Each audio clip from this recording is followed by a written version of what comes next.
Hey guys, what is going on? It is 2018, Happy New Year, first video of the year, and of course we should start off the year on a good note. We are going to do a 2018 desk setup behind me.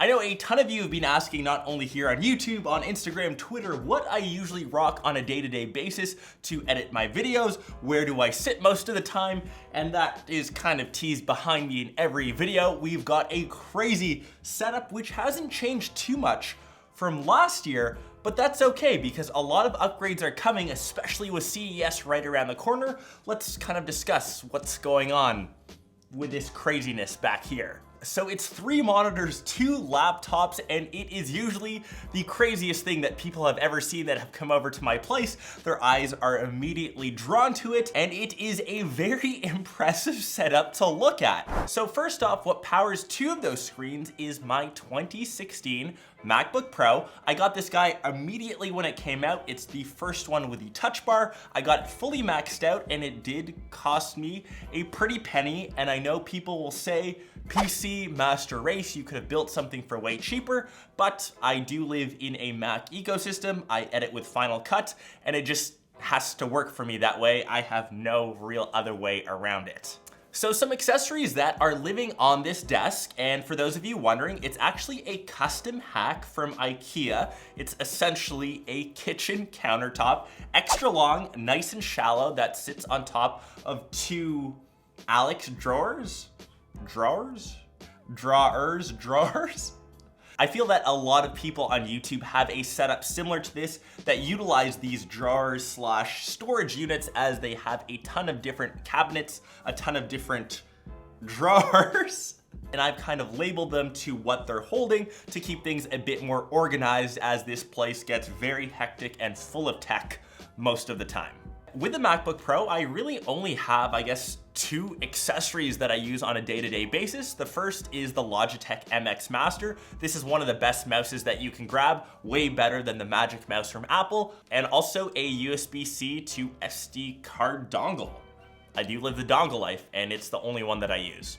So initially when I got this setup, I thought that I could run 3 ultra-wide monitors off of it. They are the LG UC34 UC98s.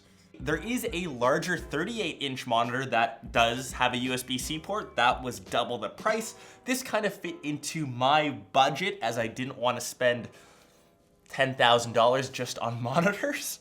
And for the past year, they've kind of held the test of time. And to be honest, I usually only use 2 screens. I usually have the third one, which I've just set up for this video, kind of off to the side, but that's because it only powers 2 monitors. I usually have Final Cut in one, and whatever I'm browsing on the net, Netflix, just another tab open in the other.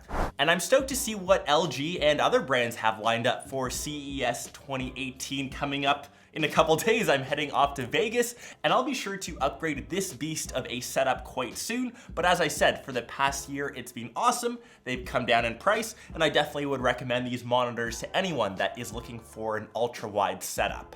Over on the third monitor right here, and I have that running my older MacBook Pro. And I know last year I mentioned I was going to build a gaming rig.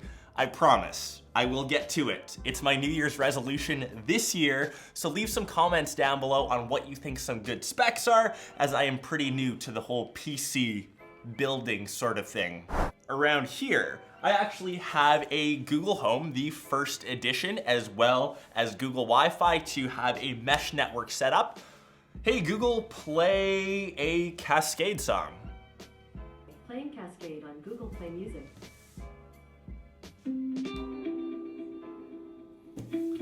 If you guys haven't used a Google Home yet, get on the game. It has kind of changed how I listen to music, everything controlled with just my voice. And behind that, on this desk, it's kind of just become a hangout area for some of my Lego. I'm a huge fan of just building it, of collecting Star Wars Lego. It's kind of one of my weird little fetishes, and this is the next one that I've got planned. It is not the AT Walker. It is the First Order Heavy Assault Walker. And that should kind of go nicely with what is currently right there. Coming on over now to the second desk area, and this is where I usually have different monitors set up. I've had my old iMac, and this is where I am eagerly awaiting my new iMac Pro, which I ordered. It should be coming right before CES, so I'll try to upload perhaps an unboxing right before I leave to Vegas, but that will just be set up right in this empty little slot. Around that, I have two studio monitors. Those are the Yamaha HS7s. Of course, we've got a ton more Lego, the orange GT3 RS, that is the dream car. Hoping that happens one day. And off to the side, we have the rest of the camera gear, which I usually swap lenses with. Most of you know I've got a Sony a7R II, which I am recording with right now. And for the lenses, I am rocking a 35mm f1.4, a Batis 18mm 2.8, Batis 85mm, which I use mostly for my Instagram work, and I've got a zoom range, the 16 to 35 f4. That was the first lens that I got, but to tell you the truth, I don't really use that too much anymore. And I think that is currently it for my 2018 desk setup as of the 1st of January. Let me know your thoughts. I like to keep things pretty minimal, pretty simple. I don't like to have too much clutter, which is often easier said than done. Leave me some recommendations down below on what new monitors to check out. I know there's a couple 5K ones that I am currently eyeing, and of course the iMac Pro, which is coming into the studio. We are kicking things off with an awesome video and hopefully an awesome year in 2018. So much thanks for all of you that have been following the channel for the longest time, and I hope you guys stick around for this year. I'll catch you guys in one of my next episodes or vlogs. Peace.